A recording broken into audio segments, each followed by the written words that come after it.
So Fushi essentially has an undead army at his fingertips. If we look at last week, I mean, it was on the nose. They were telling us Bond was going to cut those ropes and they should come back. So when they do, it's not shocking in the way that they're there, but what becomes shocking is the lack of humanity that progresses throughout this episode. Because you go from worse to okay, back to bad, back to, oh man, they're actually about to succeed, to then realizing that maybe Fushi and this entire situation is more similar to the Man in Black being a devil than we first realize. I never really considered the fact that don't get it twisted, Kaku does seem a little crazy, but sometimes what the boy says does make a little sense, that you basically are selling your soul to the Man in Black, and honestly, the more you look at some of the things happening, the more it does feel like, are we even really God at this point, or are we more of a devil? We don't know anymore. But when you start seeing our three amigos, just anytime they need to get to a new location that would take too long to travel, they just off themselves.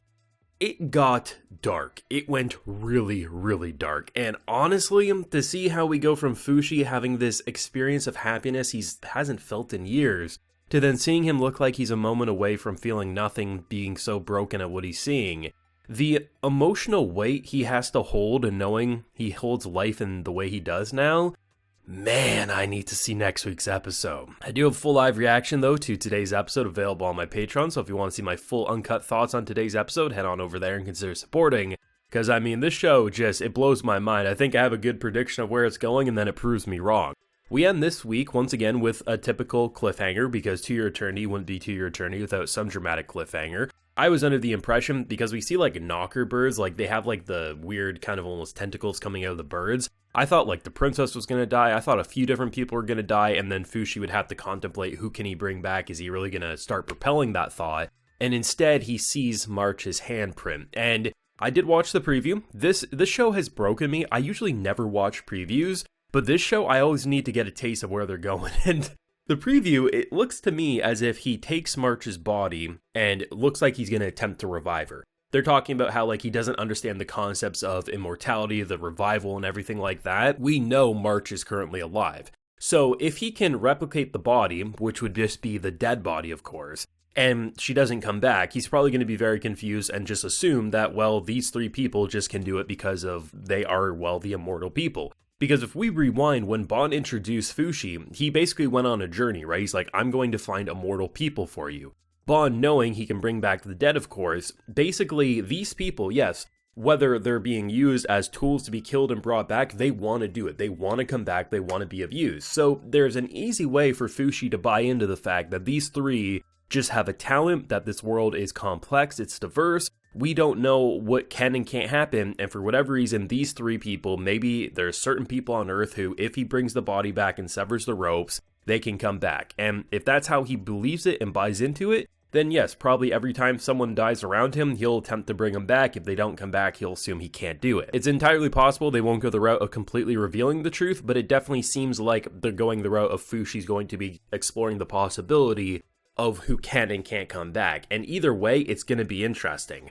Literally, our boy was about to lose the boy form, and honestly probably was about to lose everything had they not come in the way they did, because he loses the giant bear form, which honestly hurt, because we know the bear is one of the spirits that have been following him for this entire journey ever since they initially died, of course. So to see him lose it and then to see it attack him back, it was pain, because this is a very intense situation where he's literally connected to everything. He has to make barriers to protect the windows in case someone's about to get killed. He has to reload the weaponry. He has to do everything, and we know what happens. He eventually passes out, and then a bunch of people will end up dead. So he's doing his best to avoid that at all costs. Honestly, without his immortal army here, it would have been game over. It really feels that way. And to see the number of ways that he started to counter the knockers, I like the concept, because something I bring up in these videos is that the more humanity progresses, the more dangerous the knockers become, right? Because could you imagine the knockers with access to nuclear bombs? It would be game over. But at the same time, we have to look at the way Fushi has been tormented in this world.